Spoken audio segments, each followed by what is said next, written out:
You are most welcome friends, I am Vani. और आज मैं जिस बारे में अपने विचार व्यक्त करना चाह रहा हूँ, हालांकि मैं कोई राजनीतिक एक्सपर्ट नहीं हूँ, बट एक जिम्मेदार नागरिक होने के नाते मैं भी कुछ बोलना चाहूँगा। कई बार आपको मंच नहीं मिलता है जहाँ पर आप अपनी बात रखना चाहते हैं।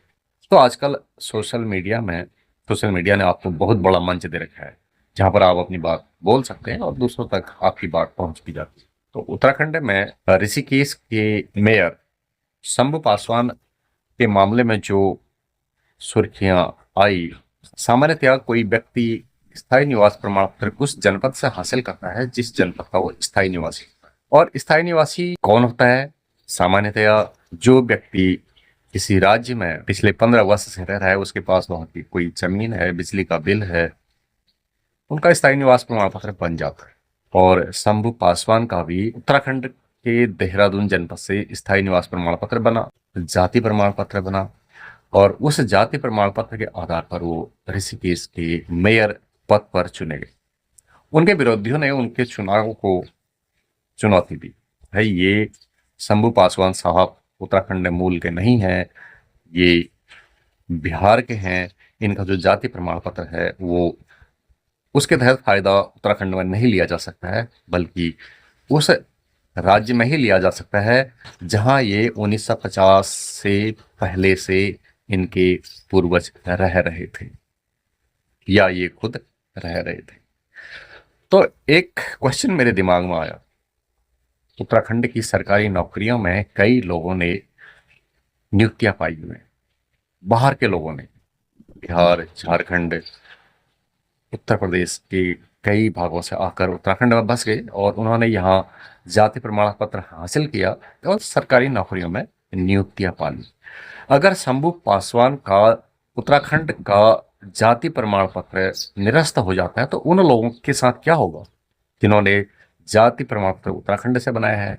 वे 1950 के बाद उत्तराखंड में आए हुए हैं और उस जाति प्रमाण पत्र के आधार पर उन्होंने सरकारी नौकरियां हासिल कर ली।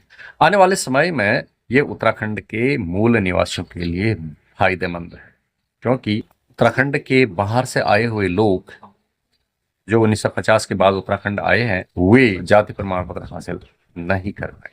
यदि उन्होंने 15 साल उत्तराखंड में रहने की शर्त को पूरा कर लिया है, जो पिछले 15 साल से उत्तराखंड में रह रहे हैं, तो उनका स्थायी निवास प्रमाण पत्र बन सकता है, लेकिन जाति प्रमाण पत्र नहीं बनेगा। और जाति प्रमाण पत्र के आधार पर उन्हें उत्तराखंड में नौकरी नहीं मिल सकती। ये यहाँ के बेरोजगार युवाओं के लिए एक अच्छी खबर हो सकती है। तो मामला कोर्ट में विचाराधीन है। आने वाले समय में जो डिसीजन आएगा वो निर्णायक होगा। तो देखते हैं शंभू पासवान की कुर्सी जाती है या शंभू पासवान की कुर्सी रहती है। तो उत्तराखंड के ऋषिकेश में जब मेयर का चुनाव हो रहा था तो वहां पर शंभू पासवान को वहां के लोगों का भारी समर्थन मिला। उन्होंने भारतीय जनता पार्टी से मेयर का चुनाव लड़ा और विजयी रहे। उनके विरोधियों ने माहौल बनाया कि शंभू पासवान उत्तराखंड मूल के नहीं, पहाड़ी नहीं, बिहार के हैं। लोगों के मन में एक विचार पनपा, हमारा चेयरमैन वो व्यक्ति होगा जो कुमाऊनी गढ़वाली बोलते, जैसे कुमाऊनी गढ़वाली आते, जो यहाँ के लोगों की भावनाओं को समझते हैं, हमारा शासक। आपको पता है उत्तराखंड के पहले मुख्यमंत्री कौन थे? नित्यानंद स्वामी। क्या वे उत्तराखंड मूल के थे? क्या उत्तराखंड वालों को उनका पहला मुख्यमंत्री उनके अपने ही बीच में से मिला? उस समय पुलिस के महानिदेशक कौन थे और उत्तराखंड के राज्यपाल कौन थे? तो यदि शासक अपने ही बीच में से होगा तो उससे प्रजा को ज्यादा फायदा होगा। भारत में अंग्रेजों के खिलाफ भारत छोड़ो आंदोलन क्यों चला? क्योंकि शासक बाहर का था। तो भारतीयों का शासक कोई भारतीय होना चाहिए, यही तो बात उठी थी।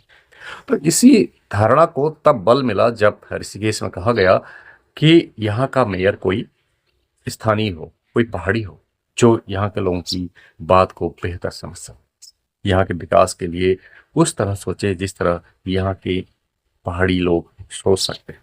ऐसा राज्य के बाहर से आया हुआ व्यक्ति नहीं सोच सकता है। तो राज्य का विकास भी उस तरह से नहीं हो सकता जैसा उत्तराखंड के मूल निवासी चाहते। हिमाचल प्रदेश को ले लीजिए, वहाँ के बारे में कहा जाता है कि वहाँ कोई व्यक्ति तब तक मूल निवासी नहीं हो सकता जब तक कि वो उस राज्य में रहते हुए उसे 25 साल ना हो जाए।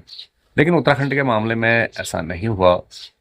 जब उत्तराखंड उत्तर प्रदेश का भाग था तब भी उत्तराखंड के पहाड़ी क्षेत्रों में कोई भी जमीन खरीद सकता, कितनी भी जमीन खरीद सकता, कोई रोक टोक। यहाँ की स्थानीय कल्चर को, यानी पहाड़ के लोगों के कल्चर को बचाने के लिए राज्य सरकारों ने कुछ नहीं किया।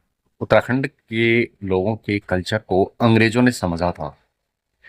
अंग्रेजों ने उत्तराखंड के लोगों को समझा था। उन्होंने यहाँ के कल्चर को जाना था कि ये लोग उस तरह नहीं है जैसे दूसरे भागों में रहने वाले लोग होते हैं, यानी उत्तर प्रदेश, महाराष्ट्र, मध्य प्रदेश, बिहार, राजस्थान, छत्तीसगढ़ आदि जगह के लोग। वे लोग काफी वीर, साहसी होते हैं, सत्य प्रिय होते हैं, सत्यनिष्ठ होते हैं, छल कपट से दूर रहते हैं, अपने लोगों के लिए अच्छे दिल के होते हैं, उनके दिल में छल कपट नहीं होता है।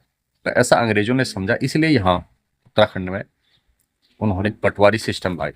अब पटवारी कौन बनेगा? उत्तराखंड के लोगों के मध्य में से उन्हीं का आदमी कोई पटवारी बनेगा, ऐसा अंग्रेजों ने समझा। अन्यथा यदि पुलिस व्यवस्था उत्तराखंड में होगी तो वो उत्तराखंड के लोगों को कुचल डालेंगे, यहाँ की सभ्यता, संस्कृति, बोली को नहीं समझ पाएंगे और यहाँ के लोगों के साथ दुर्व्यवहार कर सकते, यहाँ की बोली संस्कृति को बिगाड़ सकते, अन्याय करेंगे। अंग्रेजों ने समझा था, इसलिए उत्तराखंड के पहाड़ी क्षेत्रों में पुलिस व्यवस्था नहीं थी बल्कि पटवारी व्यवस्था थी।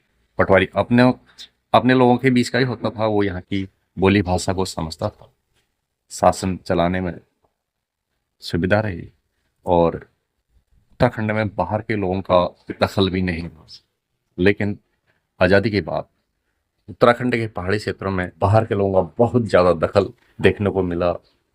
बहुत ज़्यादा ज़मीनें बाहर के लोगों के द्वारा खरीदी गई और उत्तराखंड के लोग अपने गांव में, अपने क्षेत्र में एक तरह से ज़मीन से वंचित हो गए।